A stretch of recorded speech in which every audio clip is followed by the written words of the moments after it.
আসসালামু আলাইকুম প্রিয় দর্শক, অন্য মঞ্চের আলোচনায় আপনাদের সকলকে আমন্ত্রণ জানাচ্ছি। আজ আমরা আমাদের পররাষ্ট্রনীতি নিয়ে একটু কথা বলতে চাই। হঠাৎ করে পররাষ্ট্রনীতি কেন?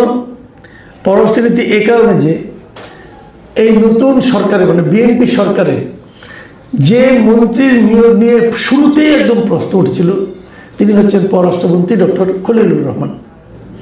অনেকে প্রশ্ন করেছিলেন উনি অন্তর্বর্তীকালীন সরকারের একজন গুরুত্বপূর্ণ ব্যক্তি ছিলেন, তো উনি হঠাৎ করে এই সরকারেরও পররাষ্ট্রমন্ত্রী হলেন কি বিবেচনায়?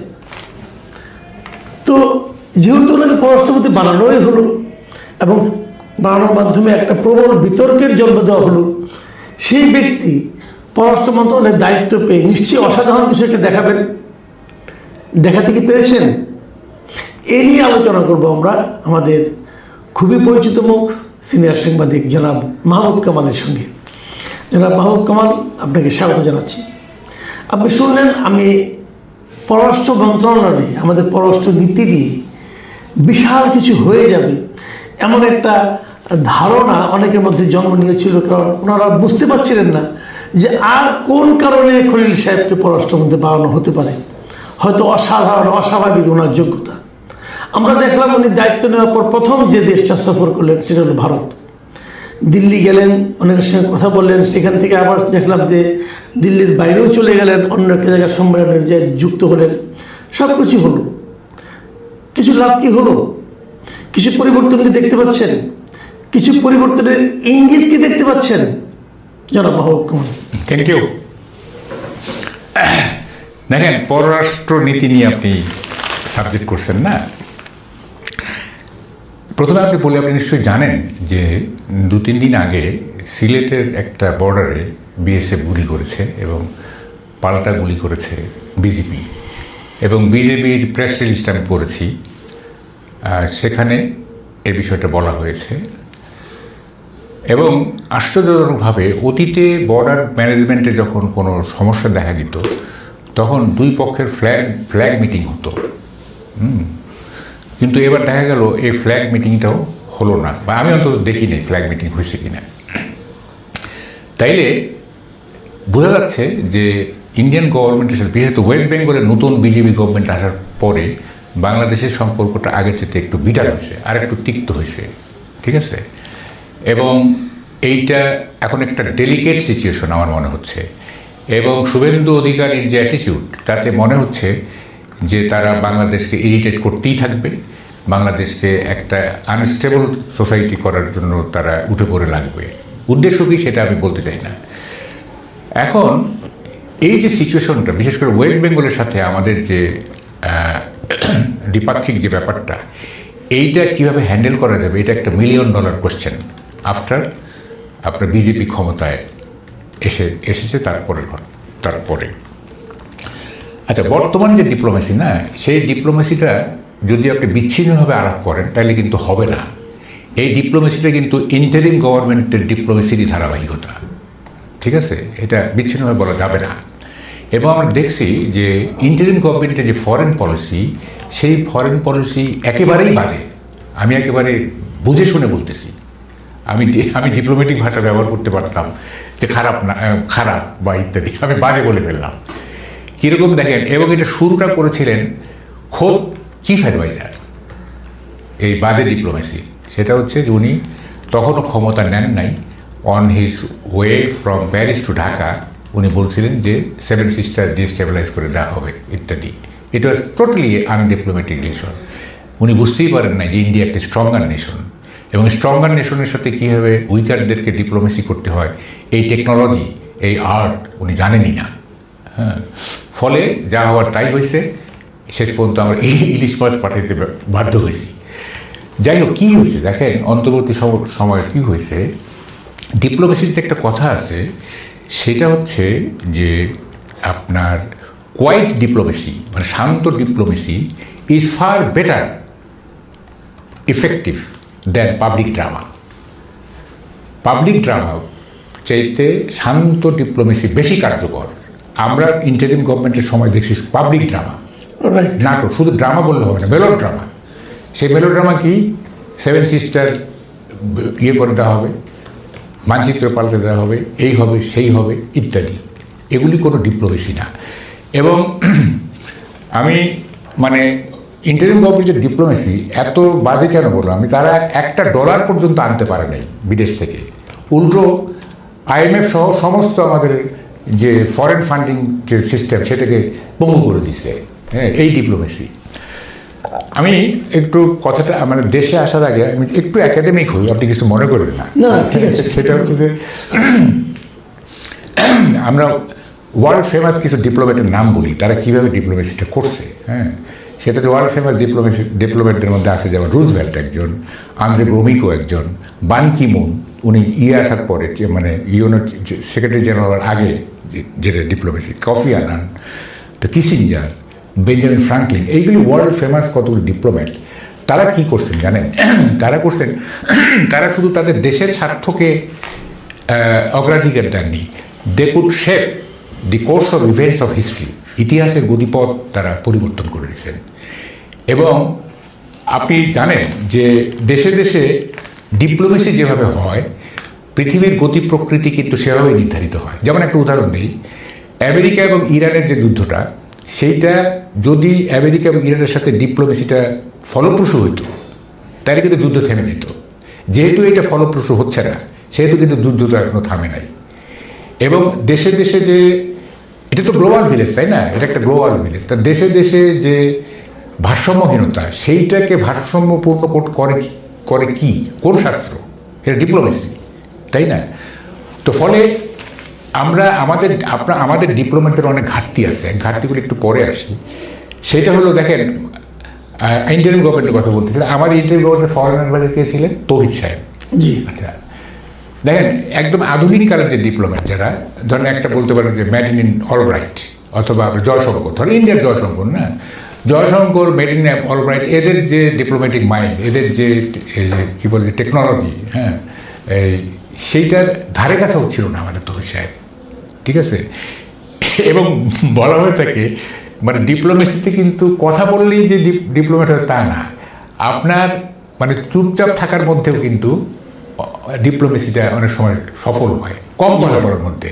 দি art of small talk is half of the diplomacy, অনেক বলা হয়ে থাকে। ছোট ছোট মানে আর্টিস্টিক কথা, এগুলো দিয়ে ডিপ্লোমেসি বেশি সাকসেসফুল হয়। সেটা আমরা পারি না, এবং পারি না এই কারণে আমাদের কতগুলি গ্যাপ আছে। সেটা হচ্ছে যে একে তো মানে ইংরেজি ভাষার একটা দক্ষতার ব্যাপার আছে, কমিউনিকেটিভ একটা ব্যাপার আছে।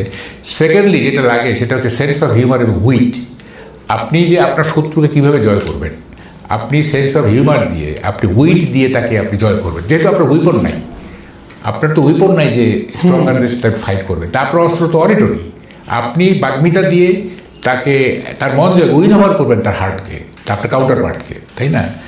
সেই যোগ্যতাটা আমাদের কি বলে যে আমাদের অনেকে তো বলেন, আমরা দেখেছি কিন্তু যে আমাদের এর আগে যারা পররাষ্ট্রমন্ত্রী ছিলেন বিভিন্ন সময়, এরা সবাই বেশি কথা বলতেন এবং আবলতাবল করতেন। যেমন মোমেন সাহেবের কথা বলতে পারি আমরা, যারা ছিলেন আর কি, এরা তো খুব একটা যোগ্য ছিলেন বলে মনে হয় না। তো সেসবের বিপরীতে এই খলিল সাহেবের তো কথাবার্তা একটা চৌকস ভাব এবং প্রত্যুৎপন্নমতিতা যেটা বলা হয়, এগুলো তার নাকি একটু মানে বেশ ভালো বলেই মনে করা হয়। এবং এতটাই ভালো যে বিএনপি আর তার দলের মধ্যে ওনার সমকক্ষ কাউকে খুঁজে না পেয়ে এত বিতর্কের পরেও ওনাকে এনেছেন, এরকম বলা হয়। বলছি আমি, দেখেন খলিল সাহেবকে আপনি যেটা বলেন না, আমি তাকে স্কুলে থাকতে চিনি বলেন কি? হ্যাঁ, চিনি। মানে হচ্ছে উনি সেন্ট্রাল গভর্নমেন্টের ছাত্র ছিলেন, আমাদের স্কুল পাশেই। তো উনি সেন্ট্রাল গভর্নমেন্টের বেস্ট স্টুডেন্ট ছিলেন, আমাদের 1 বছর সিনিয়র। সেন্ট্রাল গভর্নমেন্টের মধ্যে উনি বেস্ট স্টুডেন্ট ছিলেন, উনি স্ট্যান্ডও করছিলেন উনি। যেহেতু ভালো ছাত্র, ন্যাচারালি আমরা পাশেই স্কুল হইলো, তাই চিনতাম আর কি, আমাদের সিনিয়র ভাই। Is a brilliant like anything, এ ব্যাপারে কোনো সন্দেহ নেই। কিন্তু কথাটা হচ্ছে যে ব্রিলিয়ান্ট হলে তো চলবে না, জিনিয়াস হলে চলবে না। জিনিয়াসের আগে যদি আপনি মিসগাইডেড লাগান, তাহলে ব্যাপারটা কি দাঁড়ায়? আচ্ছা আচ্ছা, আপনি যদি আপনি ওনাকে মিসগাইডেড জিনিয়াস বলতে যাচ্ছি আমি কিভাবে দেখেন, আমি বলি যে এই যে একটা চুক্তি হলো না, আমেরিকার সাথে একটা চুক্তি হলো না, আচ্ছা, সেই চুক্তিতে কি ওনার প্যাট্রিয়টিজম রিফ্লেক্টেড হয়েছে, ওনার দেশপ্রেমকে রিফ্লেক্টেড হয়েছে? হয় নাই তো। উনি কার পারপাস সার্ভ করছেন? আমেরিকার পারপাস সার্ভ করছেন, তাই না? তা আপনি যখন নিজের দেশ বাদ দিয়ে অন্য দেশের স্বার্থ ইয়ে করেন, তাহলে আপনাকে মিসগাইডেড বলতে হবে, অবশ্যই মিসগাইডেড বলতে হবে, তাই না? আপনার মেধা is not sufficient, is not enough, তাই না? আপনার ফিলসফিটা হচ্ছে মেইন। আপনার মেধার সাথে যদি ফিলসফি যুক্ত না হয় তাহলে দেশপ্রেম। হ্যাঁ, দেশপ্রেম, ফিলসফি, এগুলো, তাই না? যে ভাটি অঞ্চলের চোরদের মেধার সাথে আপনি পারবেন না, বুঝছেন? ভাটি অঞ্চলে যে চোররা চুরি করে, তাদের যে মেধা, তাদের যে বুদ্ধি, আমরা পারবো না তার সাথে। তাহলে কি ওই চোরকে আমরা প্রশংসা করবো নাকি? তো এখন কথাটা হচ্ছে মেধা ইজ নট এনাফ। এবং দেখেন আমাদের ডক্টর ইউনুস না, উনি তো মেধাবী, নিঃসন্দেহে মেধাবী, ইজ অলসো মিসগাইডেড জিনিয়াস। দেখেন উনি চায়নাতে গিয়ে কী বললেন, এটা কোনো হইল? উনি বলতেছেন চায়নাতে গিয়ে যে we are the guardian of the sea, এই যে বে অফ বেঙ্গলটেও না, তারপরে উনি শি জিনপিংকে উস্কানি দিচ্ছেন যে you may consider the region as an extension. ভাবেন একবার, এই রিজনটাকে আপনি একটা এক্সটেনশনের দিতে পারেন। হ্যাঁ, যেমন আমাদের ঢাকা ইউনিভার্সিটির যে এটা কি বলে সায়েন্স অ্যান্ড এক্সিট আর কি, একটা পরিশিষ্ট, এটাও নিয়ে নেন আপনি, এটাও আপনি নিয়ে নেন। তাইলে এই যে কি হয়েছিল তখন আপনার খেয়াল আছে নিশ্চয়ই, উনি চায়না থেকে আসার পরপরই ইন্ডিয়া আমাদের ট্রান্সশিপমেন্ট বাতিল করে দিল, জাস্ট পরপরই, বুঝছেন? এটা কোনো ডিপ্লোমেসি হইল আপনি বলেন? তো এই যে মানে কি বলেন যে ডিপ্লোমেসির মূল কথাটা কি জানেন? সেটা হচ্ছে আপনার পজিশনটাকে আপনি প্রিজার্ভ করবেন। You have to preserve your position with listening to others.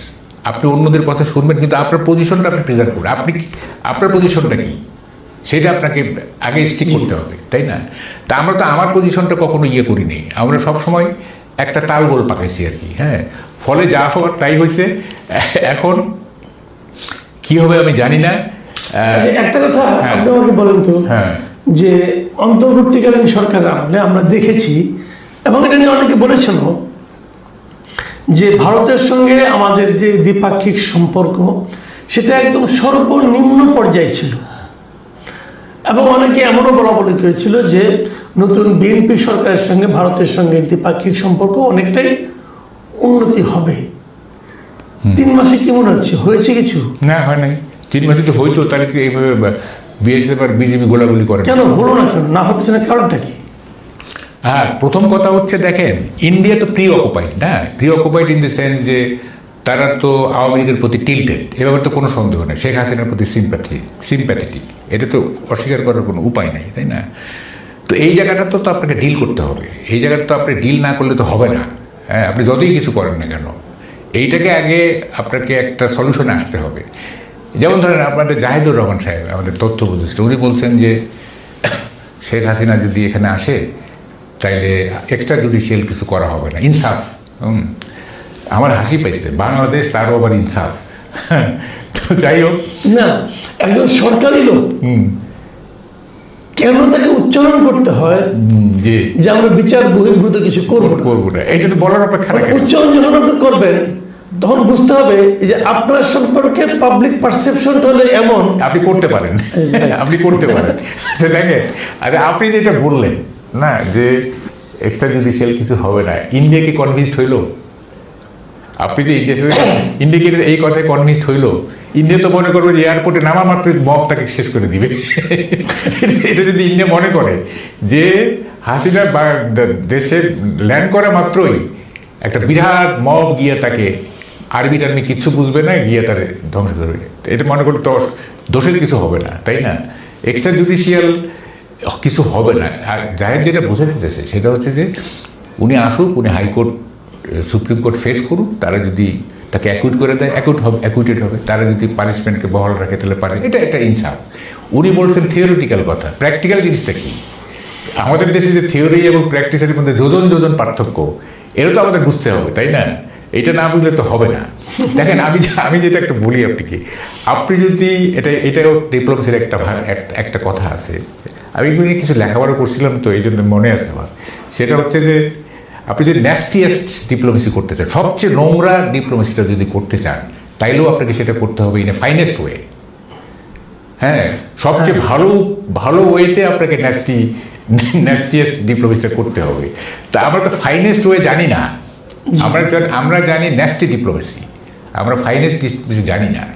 এবং যে কারণে আজকে দেখেন আমেরিকার সাথে এত বড় একটা মানে কি বলে রাষ্ট্র বিধ্বংসী চুক্তি হয়ে গেল, হ্যাঁ, এবং সেটা বাস্তবায়ন প্রক্রিয়া শুরু হয়েছে।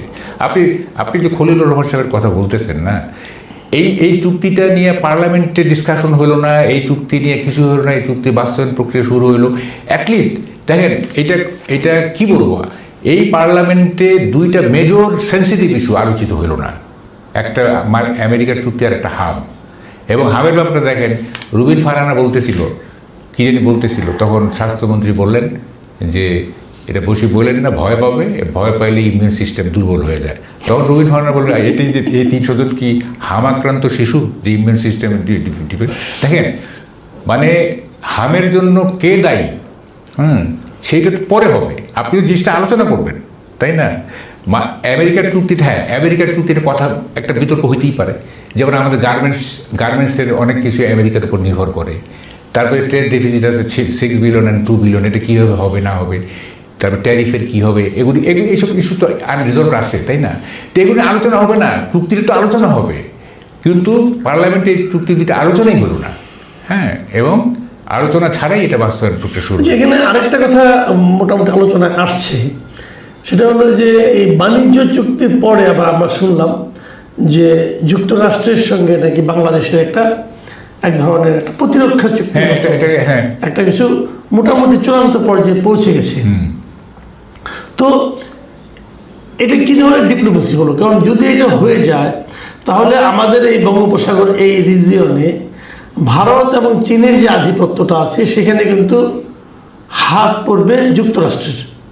সেটা নিশ্চয়ই ভারত এবং চীন অত সহজভাবে মেনে নেবে না, বিশেষ করে চীন তো নেবেই না।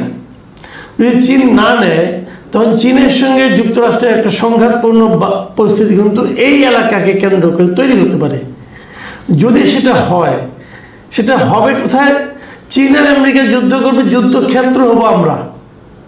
তো এইটা কি ধরনের ডিপ্লোমেসি হলো এটা তো বুঝলাম না। আচ্ছা, আমি একটু এই ডিপ্লোমেসিতে আমাদের কি লাভটা হচ্ছে? আচ্ছা বলি আপনাকে, একটু শুরুটা অন্যভাবে করি।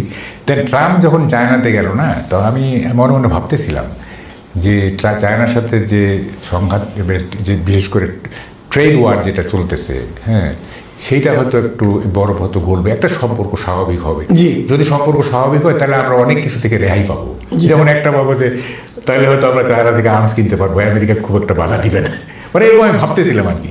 কিন্তু দেখা গেল কি, এই যে ট্রাম্পের যে ইয়েটা, সেইটা একেবারে টেরিবলি ফেল করছে। নো মেজর ব্রেক থ্রু, কিছুই হয় নাই, টুকটাক হয়েছে আর কি। অর্থাৎ চায়নার সাথে আমেরিকার যে আগের যে আপনার ট্রেড ওয়ার, এটা কিন্তু বা বে অফ বেঙ্গল কেন্দ্রিক যে এই যে ইন্দো প্যাসিফিক স্ট্র্যাটেজি বনাম আপনার রোড অ্যান্ড বেল্ট ইনিশিয়েটিভ, এই যে মানে পুরনো দ্বন্দ্বটা আর কি, এইটা আমি ভাবছিলাম যে এটা একটু বোধহয় হবে, মানে রিডিউসড হবে, কিন্তু হলো না কিছু। তাহলে আগের অবস্থা রয়ে গেল না। তা আগের অবস্থা যখন রয়ে গেল, তখন এই যে Indo Pacific strategy, road and belt initiative, এই যে দ্বন্দ্ব, এই দ্বন্দ্বের মধ্যে আমেরিকা সবসময় চাইবে বাংলাদেশে তাদের একটা অ্যালাই হোক, তাদের একটা পার্টনারশিপ থাকুক, এবং এই পার্টনারশিপের জন্য এই যে এইসব চুক্তি, তারপরে এই যে প্রতিরক্ষা চুক্তি, এগুলি করবে। কারণ তো চুক্তিতে বলা আছে আমেরিকার সিকিউরিটি কনসার্নকে ফলো করতে হবে আমাদের, এবং সেইভাবে আমাদের স্ট্র্যাটেজি সাজাতে হবে। ভাবেন একবার, আমেরিকার যেসব জায়গায় সিকিউরিটি কনসার্ন আছে সেই জিনিসগুলি আমাদের ফলো করতে হবে, করে আমাদের স্ট্র্যাটেজি ইন অ্যাকর্ডেন্স উইথ সাজাতে হবে। তাইলে যদি এইটা চুক্তিতে থাকে এবং এটা আপনি বাতিল না করেন, তাইলে তো আমেরিকার যে ওয়ারফেয়ার স্ট্র্যাটেজি, সেই ওয়ারফেয়ার স্ট্র্যাটেজির সাথে আমাদের সিনক্রোনাইজ করতে হবে, ঠিক আছে? তাহলে এখন ওরা এই যে প্রতিরক্ষা চুক্তি যেটা, হ্যাঁ, তো এই প্রতিরক্ষা চুক্তি তো ওই যে মার্কিন চুক্তি, ওইটার সাথে তো এটা মানে কি বলে যে এটা সাদুর্যপূর্ণ, তাই না? তাহলে বটম লাইনটা কি দাঁড়ালো? বটম লাইনটা দাঁড়ালো এক কথায় শেষ, সেইটা হচ্ছে আমাদের সরকার প্রধান বা আমাদের সরকার, এই সরকারকে অবশ্যই একটা ন্যাশনালিস্ট স্ট্যান্ড নিতে হবে, একটা জাতীয়তাবাদী স্ট্যান্ড নিতে হবে। হ্যাঁ, কোনো কিছু পরোয়া করলে চলবে না। যেমন ধরেন বঙ্গবন্ধু, উনি বলছিলেন আমার অবস্থা যদি চিলের আলেমদের মতো হয় তাইলেও আমি আমার ইয়ে থেকে নড়ব না, এবং শেষে তাকে জীবন দিতে হয়েছে। হ্যাঁ, ইভেন অনেকে মনে করে যে Sheikh Hasina anti American stand নিছে বলে তার এই পরিমাণ, অনেকে এটা মনে করে, কিন্তু এটা এটা এটা যদি মনে করে, যদি এটা সরকারও মনে করে, তাহলে তো সরকারের পক্ষে যুক্তরাষ্ট্রের অন্যায় আবদার অথবা যুক্তরাষ্ট্রের যারা প্রতিনিধি এখানে আছেন সরকারের মধ্যে, তাদের যে আবদারগুলো, সেগুলো তো মানা ছাড়া কোনো উপায় নাই তো। মানতেছে কি কোনটা মানছে আপনি বলেন? এবং এটা this is a quite a tragic helplessness. এর মতো অসহায়ত্ব আপনি যখন পাড়ার মাস্তান যখন অপ্রতিরোধ হয়ে ওঠে, তখন আপনার মতো হেল্পলেস তো আর কেউ না। আপনি সবসময় তাহলে সরকারের যে অসহায়ত্ব, এই জন্য দায়ী কে? হ্যাঁ, এইখানে দেখেন আমাদের পাবলিকও তো, আমাদের যে জনগণ, আপনি খেয়াল করে দেখেন যে চুক্তিটা আমেরিকার সাথে হয়েছে, এই চুক্তি এই ধরনের এটার অর্ধেক চুক্তি যদি ইন্ডিয়ার সাথে হইতো, কি অবস্থাটা হইতো আপনি বলেন আপনি? তো যেহেতু আমেরিকার সাথে হয়েছে, সেহেতু রাজনৈতিক দলগুলো কিছু বলে না মানে হচ্ছে যে আমেরিকাকে হস্টাইল করে তো রাজনীতি করা যাবে না, ক্ষমতায়ও যাওয়া যাবে না, ক্ষমতায় টিকাও যাবে না, ঠিক আছে?